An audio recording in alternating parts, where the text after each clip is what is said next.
O último bloco do balanço final, e aqui vamos com a palavra o Rui, o que ele acha do futebol brasileiro nesse mercadão da bola e a expectativa dele para o ano de 2010. Todas as contratações mirabolantes aí no mundo do futebol. Ronaldo Bebeto não. Ronaldo Bebeto não. Beto largou a velha TV pro Mijimirim também. Teremos o Diz ali no gol do Ituano também. Foi essas aí as contratações. E agora é com você, Luiz Felipe. E aí, pessoal? O balanço final vai ficando por aqui. Muito obrigado pela sua audiência, telespectadores do projeto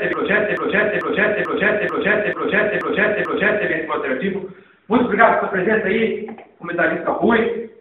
E feliz ano novo para você.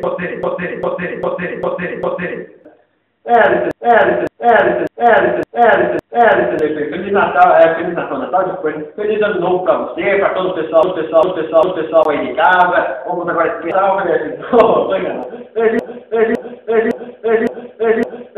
feliz ano novo pra todo mundo aí e até mais. Muito obrigado, Rui, e eu fico por aqui. Tchau.